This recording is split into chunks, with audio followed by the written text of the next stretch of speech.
Christy, this is absolutely unbelievable. I want to get right out of the way and show you. This is the tractor trailer you were talking about. And everything we've gathered from people here tells us that in the morning light, come Friday, we are going to see more damage, more devastation in this area. Where do people go if they have handicap stickers? How come there's not more signage?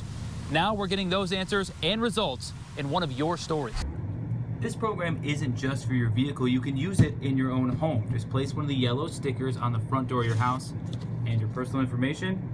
Put it inside your freezer. As you can see, this pier next to Wright's Landing Marina, right where the yacht club is, it's mostly gravel.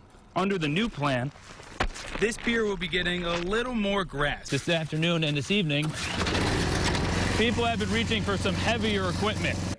It may seem harmless, but even small gatherings like this one can lead to the spread of the virus. You look like you're in a snow globe. Christy, good afternoon. I feel like I'm in a snow globe here. If you sign up with Cicero Police, that does not give them direct access to your camera. You're going to be put on a confidential list and be used as a point of reference. Oh, that's way right. Rod and Christy, we're going to send it back to you. I got to go find that. Well, deer continue to be a problem in the town of DeWitt. This will be the third year the town hires sharpshooters to thin the herd. The USDA recommending DeWitt do even more when it comes to killing deer. But as News Channel 9's Josh Martin tells us, the town is saying it won't pull the trigger. It's one of your stories. The deer dilemma in DeWitt continues. In some areas of the town, there are roughly 90 deer per square mile. We followed many of your stories on this issue, including Karen Silvestri last spring. She talked about the damage deer do to her backyard. They come, several times a week. Sometimes you see them, sometimes you don't. In 2019, the number of deer killed by sharpshooters more than doubled the amount from the year before. This according to a report by the United States Department of Agriculture. Last year alone, nearly 4,000 pounds of deer meat was donated to local charities. But even with that progress, the problem persists. Deer walk through DeWitt neighborhoods just like the neighbors do. In that same report, the USDA says finding areas to bait deer is difficult because of the dense population. When they do find spots, oftentimes neighbors and other factors scare the deer away. So the USDA Wildlife Services Department is recommending an additional method, saying in areas where deer densities are high and shooting is not a feasible option under the current regulations, Wildlife Services recommends live trapping deer. We went straight to the town supervisor of DeWitt to see if he's on board with trapping deer. No, not at this point. We're looking at different options, but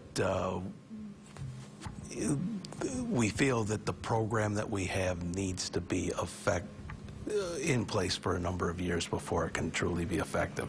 In front of the home of General William Floyd, a man who signed the Declaration of Independence, Russ Marriott is hanging a sign of his own. This is our little contribution. With hand-cut string, he makes an attempt at eye level along this fence that's barely standing. We'll have to straighten it up later. A simple message of strength at the old General's home, helping people here soldier on.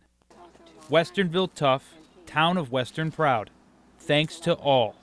1 week ago, a tornado tore through this area, and the aftermath is everywhere you look. First thing you'd say is shock and awe. I mean, it was just, well, things are still falling. The tornado took no exceptions. The church steeple, taken out by winds, has forced services to another spot.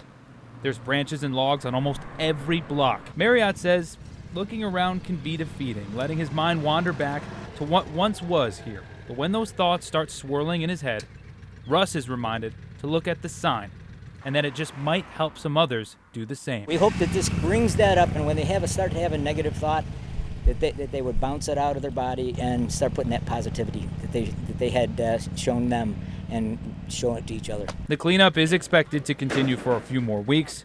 All the roads have been cleared, which is a good sign. In Western, Josh Martin, News Channel 9. Just hit, and so we're doing a rental.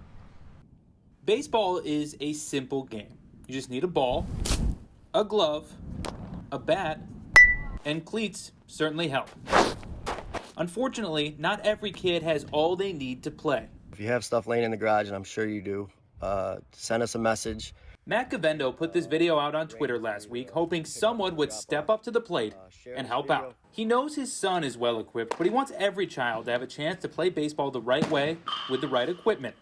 He's seen kids in the city that have to go without. Some of them didn't have baseball pants. You know, they were wearing jeans and sneakers, and they're probably sharing a bag of helmets and sharing bats. So what we want to do is give obviously updated stuff, but hopefully a kid can get his own piece of equipment that he can use and work with. Well, to say that the donation drive has been a home run would be an understatement. It's more like a grand slam.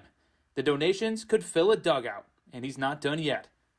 Drop-off locations like at the Most and other spots are waiting on deck for even more gloves, pants, cleats, and bats. We'll be able to pick it up or take it in. Kids of all ages in Syracuse are going to be gearing up this spring thanks to a simple plan for the love of the game.